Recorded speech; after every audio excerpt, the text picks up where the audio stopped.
I'm on Xanax and an enormous amount of tramadol. Probably on about 1,200 grams of tramadol a day, which for people that don't know about tramadol, it's essentially like a synthetic opioid. It acts like an opioid, but it would be considered, far down on the pecking order of potency as far as opiates are concerned. It's not necessarily fentanyl. It's not something a lot of people overdose on. It's not something the DEA has necessarily targeted. It's not something you hear about a lot in the news. Not a lot of people overdose on it. By itself, it's not super addictive, although it is addictive, but it's still a synthetic opiate. And that's what I've been mixing with Xanax. Really, that was what I was more addicted to start off with, was the tramadol, because my drug of choice is more opiates than it is Xanax. The Xanax addiction happened more organically.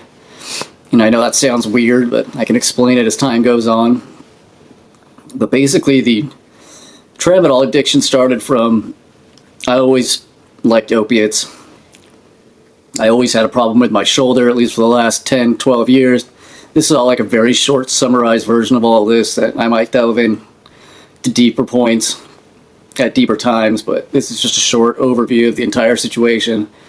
But basically, at numerous points in my life, throughout my 20s, early 30s, I'm 35 now, I was addicted to opiates because I've had long shoulder problems, and because I just like opiates. I like the feeling, I like the high. I spent one stint in rehab when I was 26, when I had gotten really bad. There'd been 2 times in my life where I'd ever done heroin. There were short stints. I never used a needle. We smoked it off foil.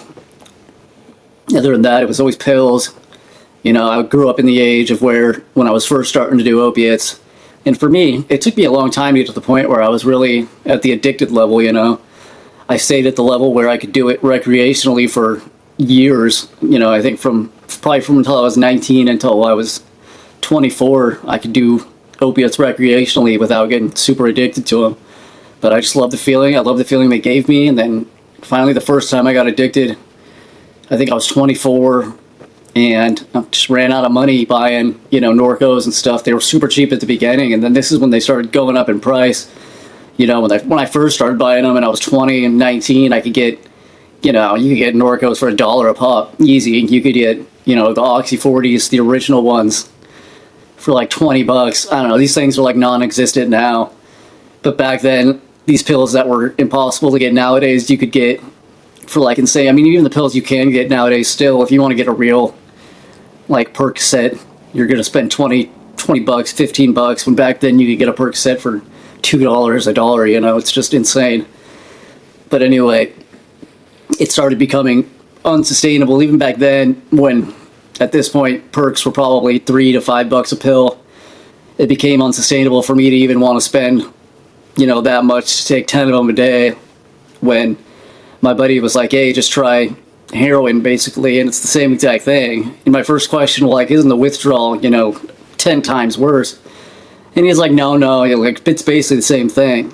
And it's not the same thing at all.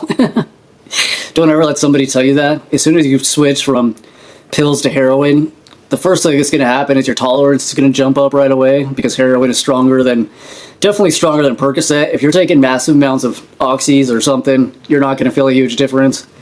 But as soon as you jump to like heroin, or now probably fentanyl, even if you feel like not a huge difference, immediately your tolerance is jumping up right away.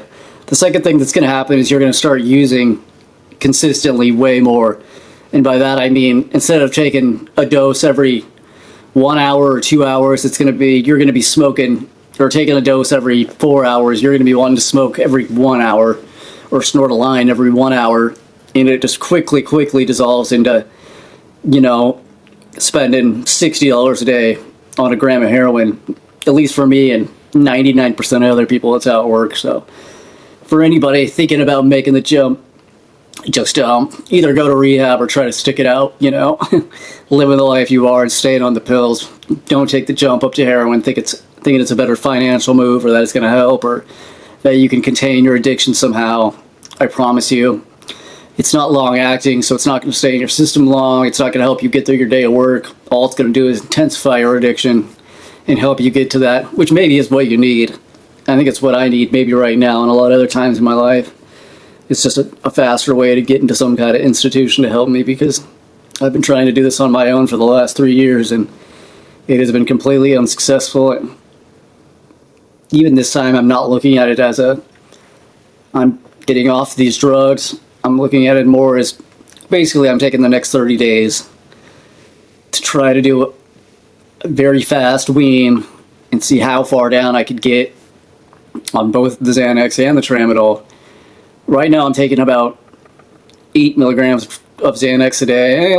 Like 7 milligrams, even like 6 milligrams of Xanax a day. This time last year I was taking up to 20 milligrams of Xanax a day, and I know that sounds insane, but it's true. Most of 2025 and 2024 I don't remember, which is a video I could make in and of itself. But yeah, I mean, I was taking so much Xanax. I would wake up in the morning and pop 5 bars. I would go to bed at night and take 10 bars. Like, it was insane, to the point where now I look back and I don't. Most of 2024 and 2025 are like vivid. Not even like vivid, they're kind of like very dreamlike memories to me, the ones that I do have. And I don't have any real specific memories from those years at all, except for the later part of 2025, because I did finally, in about September of last year, I did my initial wean off of Xanax, and that was very hard in and of itself, until like the end of about last year, when it finally all was done, and I went down from about 10, 12 milligrams of Xanax a day to what it is now. I got it down to about 4 milligrams a day at my best. I went back to working full time, and like I thought it would, it jumped back up to about 7 milligrams, and that's when I took this 30-day stint that I'm taking now to try to push it. I'm basically down to right now relying on my 80-year-old grandparents, who are in like the early stages of dementia, or the literal 2 people I have in my life right now to confide anything in. And that's why this is so hard right now, because I tried bringing my grandpa in on this whole process last year as far as weaning myself off of the Xanax, but then I realized it's just too much to have him in on this. You know, I wouldn't say this to him right now to his face, but just cognitively, he's not at the level to like handle this kind of stress. He's not a doctor. I try to explain things to him and he just doesn't understand. You know, he tried to wean off the Xanax in like 2 weeks, and I told him like I'm not going to be able to do this, and I was working at Target at the time, which was just a dead-end job, and I was like, I'm just not going to be able to do this, man. Like, I can't wean off of this much Xanax in that short amount of time and go to work. And he just didn't get it. He didn't understand the idea of prescribing drugs to get off of drugs. That didn't make sense to him. And I just realized I either have to do this with a professional, or I have to do it with the knowledge that I've accrued over the years, which is a decent amount of knowledge. Like, I spent a ton of my time reading and online and researching this stuff, so it's like I should be able to do this without at least killing myself. I'm not going to say I'm going to do it with 100% success and do it being sober completely for the rest of my life, but I have spent a stint in rehab. I do have tools. I do understand how these drugs work, and I understand how they work on your brain, and I understand how depression works, and I understand how all of these things work, and mental illnesses. But anyway, my goal right now for these 30 days is to just rapidly wean as fast as I can. Not as fast as I can, but as much as I can, while also being stable enough to go back to some kind of job in 30 days. I basically took a 30-day leave from my job that I'm at right now, which is a good job. It is a really good job, but it's a very stressful job. It's a management job. It's with a lot of people with very strong personalities. It's at a retirement home, so it's dealing with a lot of, you know, elderly people, and that's actually the part of it I like the most, is dealing with the residents and the elderly people there. But I have to be on top of my game. It's just, even when I think I have myself leveled out on the Xanax and tramadol, I always end up upping the doses, and then it doesn't help. I just wake up, the side effects start taking over, you know, the grogginess and the headaches and the weight loss for me, because I'm a naturally skinny person anyway, and when I wake up and just you're throwing 12 pills down your throat the first thing you do in the morning, like, it's hard to follow that up with a full breakfast and a meal. And then, I just start looking gaunt. My eyes just start looking, I'm sure you can see it on me right now. I just don't look healthy, and then it gets in my head. It starts messing with my anxiety. And the thing about Xanax too is it's funny because it's a medication for anxiety, right? But the longer you take it and the more you use it, it doesn't really help your anxiety unless you're on a good, decent dosage amount of it at that time. If you're not, then your anxiety is 10 times worse than it's ever been in your life before. So basically what's happening to me right now is I'm going into work. I work 10 o'clock to 8 o'clock at night, and I'm trying to obviously keep my intake down too of these drugs, so I'm not trying to go to work completely Xanaxed out of my mind, completely like bar-tarded. I'm still a manager. I have to like do my job. It's a new job for me. I have all these like new responsibilities. I can't be completely bar-tard and have all the side effects going before I get there. So I show up. I'm completely anxiety-ridden when I get there. I'm tasked with, telling people what to do. This is a new job. I'm already kind of an introverted person to begin with. So I'm trying to, delegate stuff to people and completely anxiety-ridden, on the verge of a panic attack. And this is every single morning because of what these drugs do to your brain and just so much anxiety. I mean, I'm waking up 3 hours before work every morning. I wake up at 7:30, right away, immediately in my brain, just like panic. Like, all right, I have to get ready for the day. I get up, get dressed. I feel like shit. Obviously, that has probably more to do with the tramadol than the Xanax in the morning physically because I'm addicted to tramadol more than probably Xanax. So immediately I pop 3 tramadol in the morning. So it's 300 milligrams of tramadol just to get going. That immediately boosts at least my dopamine enough to where I can get on my feet. I still feel like shit. I get on my feet. I can drive down to my grandparents. At this point in the morning, I'm still functioning, but you look at me and every morning my grandma says, you look like a walking corpse. And that's what I feel like. It's like a walking corpse, and I try to play it off and, I'm just tired. And, but it's like, it's not a normal person just waking up in the morning and being groggy. It's literally, I'm like a walking corpse every morning until, I sit down, I drink a few cups of coffee, I try to eat something. I take another tramadol or a half a tramadol, and at this point, maybe a quarter of a Xanax, drink some more coffee, have to put something down my stomach. At this point, I leave for work at about 10 o'clock from their house. It takes me about 10, 12 minutes to get to work.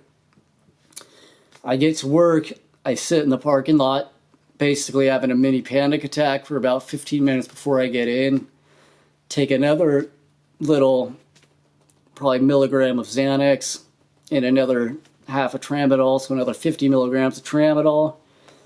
Walk into work, still have a ton of anxiety, despite already the fact that I've taken, at this point, half of a bar and 4 tramadol. So like 400 milligrams tramadol. Like, it's insane. All right. I got cut off there, and I just rewatched the video and realized my head was like totally out of the frame the whole time, but that's okay. That's why I don't do this for a living. But anyway, I'm going to wrap this up. For some reason, my camera just keeps cutting off all my videos at like 20 minutes. I don't know why. But I guess I should research my cameras more before I buy them. I just went and like bought this one because I knew it's like a pretty decent camera, but I think it's more for like taking pictures, not for really like making YouTube videos. So, but anyway, I'm gonna wrap it up. See if I can find my mic tomorrow so we can have a little better audio too for the rest of this journey. Essentially, my goal right now is just to get down from, I'm about 7 milligrams of Xanax right now, and probably about, I didn't really talk as much about tramadol. I probably take about 12 tramadol a day, which is 2,400 milligrams. I want to probably cut that in half. So I want to get down to about 6 tramadol a day, which is still like an insane amount. If you know anything about these drugs, like that's still a stupid amount. Like if you take 6 tramadol, most people will probably get a thing called a serotonin syndrome, which is like can send you to the hospital. So like don't do this at all. A normal person, same thing with Xanax. If a normal person took 10 bars, you would probably die. So like don't, this is the last thing you should ever do or want to do, because all it's done is make my life miserable and more complicated and basically deny me from achieving any of my goals or attaining any potential that I had to do anything in life. So, but anyway, day 1, I'll try to get into more and more of the backstory of how all of this came to be throughout the next 30 days. I have plenty of time. The hardest thing for me, it's like I said, the hardest thing for me is always walking through the door. So the hardest thing for me is turning this camera on, sitting down, and getting going and just starting talking. And then, I mean, I do minimal editing and stuff anyway. So even if I do end up putting them out there, which now that I've been talking for a little bit, I probably will end up putting them out there at this point. Like I said, I don't have very many people on my team anymore. I don't really care as much, I guess, about my public perception. And if this helps anybody in any way, at least let them know that they're not alone. Then whatever, fuck it. It gives something to somebody. So I'm going to keep making them. I'm probably not going to upload them daily. I might upload them all together or in a couple months. I have 0 following right now, so... Or like, I had 0 following ever. I had a very small following at one time, like 15 years ago. In the end, I always make these videos like somebody's going to watch them, but there's like it'll probably get like 15 views from some like random people in India. But yeah, anyway, day 2 tomorrow. I'll try to find my mic and find something interesting to talk about.